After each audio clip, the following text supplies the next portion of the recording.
Isang Satoshi era Bitcoin whale.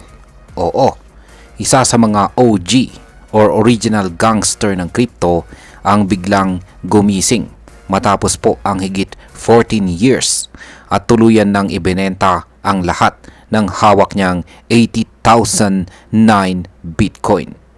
Yan, ang laki po ng kanyang binenta. At ang halagang ito ay umabot ng mahigit 9.46 billion dollars. Kaya sa video na ito ay pag-uusapan po natin kung sino ang OG Bitcoin whale na ito. Bakit niya ibinenta ang kanyang Bitcoin? Saan niya dinala? At ano ang epekto nito para sa atin bilang mga Pinoy crypto enthusiasts? Ayan, bago po tayo magpatuloy ay pakibasa na lamang po muna ang disclaimer dito po sa ibaba ng ating screen.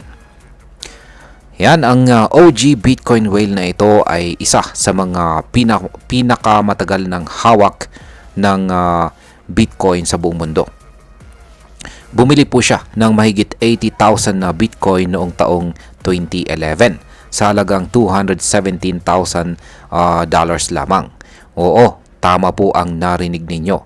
Parang presyo lang ng isang bahay sa subdivision ngayon. Hinati niya ito sa 8 magkakaibang wallet at nanahimik ng mahigit 14 years. Kaya siya tinawag na Diamond Hands dahil kahit ilang bull run at bear market na ang dumaan, hindi niya ito ibinenta. Pero ngayon pong July 2025, bigla siyang nagising at nagsimulang ilipat ang kanyang mga Bitcoin. At eto na nga, kahapon lamang ay nailipat na ang huling 40,000 Bitcoin sa Galaxy Digital. Ayan. Kung hindi ka pa pamilyar dito kay Galaxy Digital, ay isa po itong malaking financial firm na nakatutok sa digital assets gaya ng crypto. Parang bangko na para sa mga mayayamang crypto investors. Ibig sabihin ay posibleng ibenta na ang BTC or Bitcoin na dinala dito at ginagamit na nila ito para sa mga institutional clients. Kaya nang makita or nang nakita ng mga analyst ang transfer na ito, malinaw, hindi lang basta paglipat ng wallet ang nangyari. Malaki po ang posibilidad na talagang ibinenta na ng whale ang kanyang Bitcoin holdings. Ngayon ay bakit ngayon? Ayan, bakit ngayon ang katanungan ng karamihan?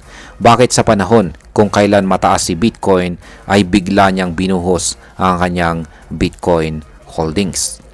May mga nagsasabi na baka raw ito ay dahil sa personal na dahilan. Pero ayon po kay Jacob King, isang kilalang Bitcoin bear, ito raw ay indikasyon na may alam ang mga early investors tungkol sa posibleng pagbagsak ng market. Sa madaling salita, jumping ship na raw ang mga nauna bago bumagsak ang presyo. Pero hindi po lahat ay sang-ayon. May ibang nagsasabing hindi raw malaking bagay ang $9.4 billion na Bitcoin sell sa kabuang market cap ni Bitcoin na nasa $2.38 trillion ngayon. Maliit na bahagi lang ito kung tutuusin. Ngayon ay magkano naman ang naiwan sa OG whale? Yan, magkano po ang naiwan na kanyang Bitcoin? Ayan, ang kasagutan po sa katanungan na yan ay wala na. Ubus na talaga, nasimot na. Ang huling 40,000 Bitcoin ay nailipat po sa Galaxy Digital gamit ang wallet na may address na BC1QS4. Ang Bitcoin na ito ay pinagsama-sama mula sa 4 na magkakaibang wallet. Kaya makikitang planado at malinis ang execution ng buong transfer. Ito po ang tinatawag ng ilan na final dump, ang huling hakbang bago tuluyang iwan ng OG si Bitcoin. Ngayon ay ano naman po ang naging reaction ng community ng crypto? Yan, mixed reaction po.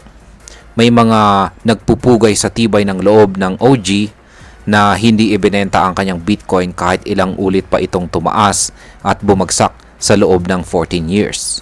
May mga natutuwa dahil raw isa ito sa pinakamatagumpay na long holds sa kasaysayan ng crypto. Pero may kinakabahan.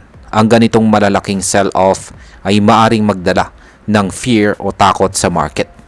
Kapag may bumuhos na bilyong-bilyong halaga ng Bitcoin, maaari pong maapektuhan ang confidence ng ibang mga investors, lalo na yung mga short-term traders. Ngayon ay may epekto ba ito sa presyo ni Bitcoin? Ang totoo, kahit gaano pa kalaki ang halaga, hindi ito agad-agad nagpapabagsak ng presyo. Ayon po sa mga analyst, hindi pa masyadong nararamdaman ang epekto nito sa chart ni Bitcoin dahil ginagawa ang mga galaw na ito ng tahimik at profesional. Pero sa psychological side ay may epekto ito.